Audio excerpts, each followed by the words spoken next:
Hello friends, कैसे हो आप सब लोग। फ्रेंड्स, हम डिस्कस करने जा रहे हैं ये जो फेयर वैल्यू एस्टिमेट्स है उसके क्वेश्चंस हम लोग डिस्कस करने जा रहे हैं। ठीक है, आईसीआई के स्टडी मेट से। So let's begin. So requirement पढ़ लेते हैं। फर्स्ट ये कह रहा है you are required to calculate fair value of assets if market is a principal market. ठीक है, पहली तो अप्रोच हमारी प्रिंसिपल मार्केट की रहेगी। मार्केट अप्रोच है fair value of assets if none of the market is principal market. ठीक है, लेट्स बिगिन।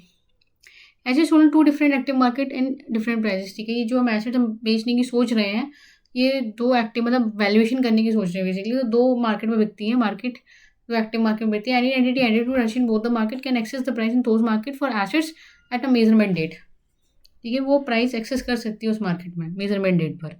तो मार्केट ए है, price of that would be receive 26, transaction con that market 3, और the cost to transport the assets to that market are 2। Market B the price that would be received is 25, transaction cost 1 रुपये होगा, और cost transport the assets to that market is are 2। ठीक है, तो ये दो market दी हुई है। लेकिन सबसे पहले क्या है कि मार्केट ए प्रिंसिपल मार्केट है। ठीक है, मार्केट ए प्रिंसिपल, तो डेफिनेटली प्रिंसिपल मार्केट तो वही हम यूज़ करेंगे, हाईएस्ट वॉल्यूम में ट्रांजेक्शन होता है यहाँ पर। ठीक है, तो प्राइस कितना रहेगा आपका 26 रुपये। प्राइस कितना रहेगा 26 रुपये, है ना। और ट्रांजेक्शन कॉस्ट कितनी रहेगी आपकी, ट्रांजेक्शन कॉस्ट कितनी रहेगी। ट्रांजेक्शन कॉस्ट से हमें कोई लेना देना नहीं है, हमें कॉस्ट टू ट्रांसपोर्ट से लेना देना है।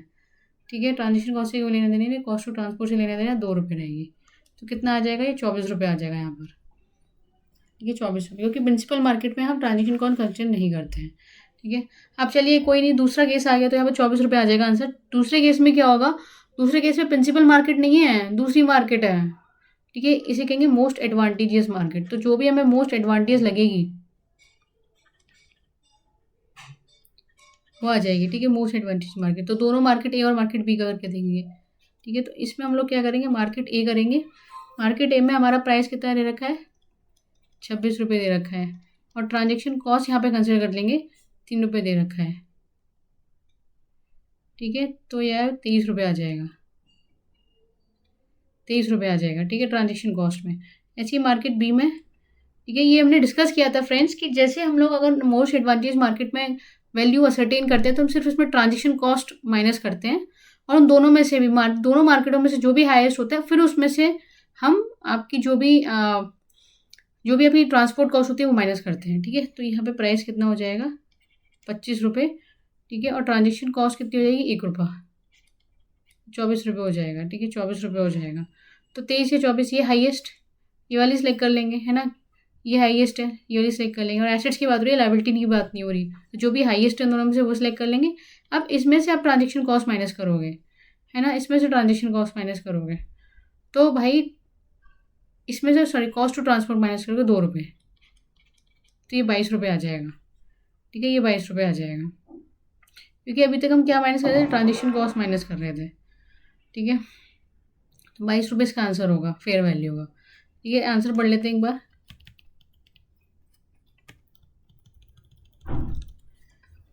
If market A is principal market for the assets, the market with the greatest volume and level of activity of assets, then fair value of assets would be measured using the price that would be received in that market. ठीक है, that would be received in that market, क्योंकि हमें receive होगा उस market में। After taking into account transport cost, तो price receivable कितना 26 और transport cost 2, fair value of assets 24 रुपये आ गया। If neither of the principal market, neither of the market principal market, if neither of the market principal market of assets, fair value of the assets would be assets using the price in most advantage market.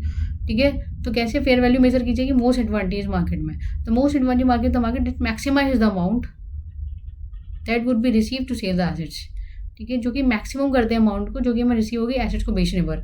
After taking account transaction cost and transport cost, the net amount would be received in respective market. Okay, तो market ए और market B होगा, price receivable होगा, transaction cost minus होगा, transport cost minus होगा, 21 और 22। ठीक है, तो ये 22 रुपये आ जाएगा। Since entity would maximize the net amount that would be received assets is 22, the fair value of assets would be measured using the price in the market B. Okay,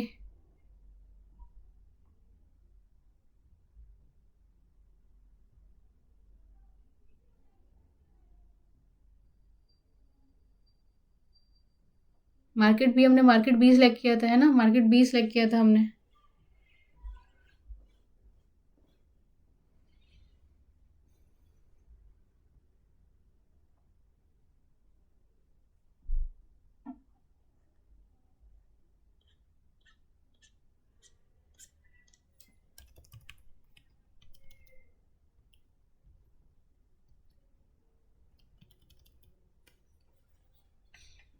question number 2 पढ़ लेते हैं friends. इसमें पूछ रहा है कि company J acquire land and business combination, the land is currently developed for industrial use as a factory site. ठीक है, उसने बिजनेस कॉम्बिनेशन में एक लैंड उसमें मिला और लैंड जो है वो डेवलप हो रहा है इंडस्ट्रियल यूज के लिए फैक्ट्री साइड पे। Although land's current use is presume to be highest and best use unless market other factors suggest different use. Company J consider the fact that nearby site is recently been developed for residential use as a high rise apartment building. ठीक है, अगर high and best use है तो हम सबसे पहले क्या देखते हैं, आपकी तीन चीज़ें होती हैं। ठीक है, एक तो फिजिकली वाइबल हो, ठीक है, फाइनेंशियली वाइबल हो और लीगली वाइबल हो। ठीक है,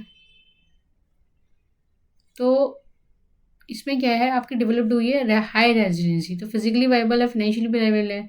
And on the basis of the development and recent joining other changes to facilitate the development, companies determine the land currently used as a factory site could be developed as a residential land. Could be developed. ठीक है, हो सकता है, तो residential site मानेंगे हम इसे। And the market participant वो take into the potential to develop site for residential use pricing land. ठीक है, तो तीनों चीज़ें फिजिकली दिख रहा है हम लोगों को, है हमारे पास लैंड। ठीक है, रेजिडेंशियल साइट डेवलप हो सकती है तो अच्छी बात है, और लीगली भी है, लीगली भी हमारे पास है ना, सब कुछ हो रहा है। तो अब क्या करोगे आप, तो इसको हाई राइज अपार्टमेंट बिल्डिंग मान लोगे, उसकी जो भी फेयर वैल्यू होगी वो आपकी डिटरमिन हो जाएगी। ठीक है, let's see the answer. So the highest and best use of land is determined by comparing the following: value of land currently developed for industrial use, ठीक है, इसमें land will be used in combination with other assets such as factory with other assets liabilities, and value of land as a vacant site for residential, taking into account the cost of demolishing the factory and the cost necessary to convert the land to vacant land. Value under these use would be taken into account the risk and uncertainty about whether the entity would be able to convert the assets to already use. Assumption that the land would be used by market spending on standalone basis. So highest and best use of land would be determined on the basis of higher of these values, इन दोनों में से जो भी higher हो, ठीक है। In this situation involved real estate appraisal, the determination of highest and best use might take into account factors relating to factory operations, assets and liabilities, working capital। तो दोनों होगा, ये बहुत डिप्लोमेटिक आंसर है।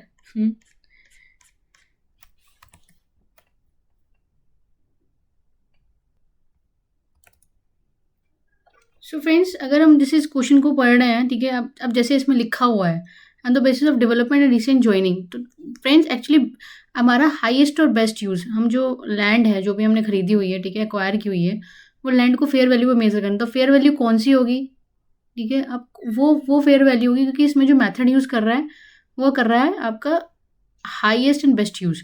तो हाईएस्ट और best use होने के लिए फ्रेंड्स ना तीन चीज़ें ज़रूरी होती हैं, हमने पढ़ा था जैसे best highest and best use के केस में। सबसे पहला जो होता है वो होता है, मैंने आपको बताया था, पीएलएफ बताया था, ठीक है, पीएलएफ शॉर्ट फॉर्म बताई थी कि फिजिकली वाइबल हो, ठीक है, फिजिकली, लीगली एंड फाइनेंशियली। ठीक है, तीन वर्डिंग्स थे, फिजिकली, लीगली, फाइनेंशियल और फीजिबल हो, है ना। अगर ये तीनों कंडीशन कहीं भी दिख जाए तो वो हाईएस्ट एंड बेस्ट यूज़ माना जाता है। अब इस केस में क्या हो रहा है कि अगर आप देखो करेंट यूज जो है वो आपका highest and best use unless market and other factors suggest a different use. Company जो consider nearby sites having is developed for residential use in high yard, तो अब उसको दिखाई दे रहा है, तो फिजिकली तो वाइबल हो गया, यहाँ पर फिजिकली फीजिबल हो गया, है ना, ये फिजिकली ये वाला तो एक पॉइंट टिक हो गया।